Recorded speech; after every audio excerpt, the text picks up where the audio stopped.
Persatuan Bola Sepak Malaysia telah mengumumkan secara rasmi skuad untuk Pesta Merdeka yang akan diadakan pada Oktober ini. 25 pemain telah dipilih oleh Jurulatih Kebangsaan Kem Pangon untuk kem latihan pusat pasukan Harimau Malaya mulai 6 Oktober 2023.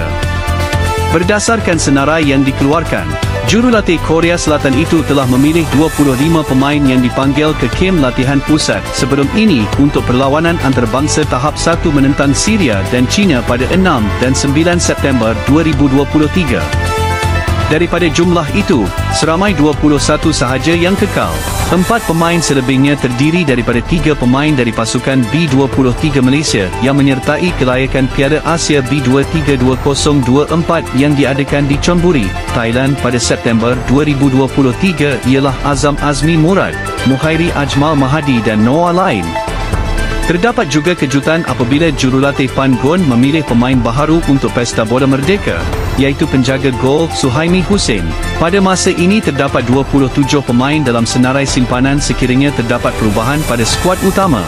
Nama-nama besar seperti Faisal Halim, Dion Coles, Matthew Davis, Shihan Hazmi dan juga Darren Lock dikekalkan.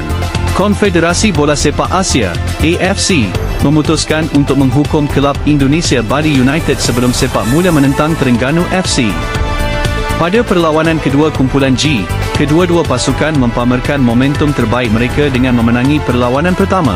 Berita buruk telah tiba untuk kem Bali United selepas menerima hukuman daripada AFC menjelang perlawanan di tempat sendiri menentang Terengganu FC.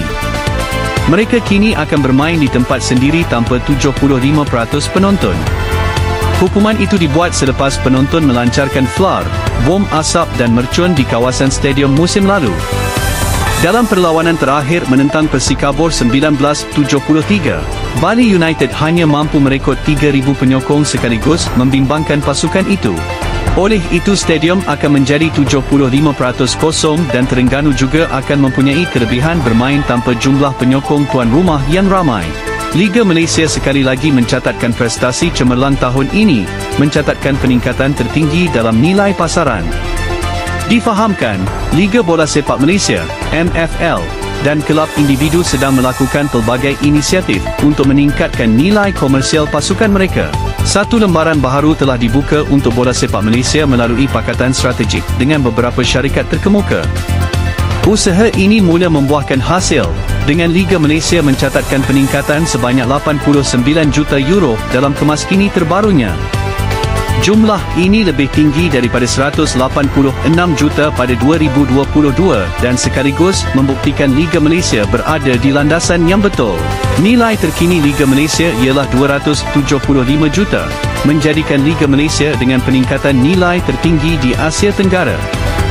Malaysia kini menduduki tempat ketiga dalam liga paling berharga, di belakang Liga Indonesia 368 juta dan Liga Thailand 368 juta. Kelab paling berharga Malaysia dimiliki oleh Johor Darul Tazim, JDT, dan bernilai sekitar 50 juta.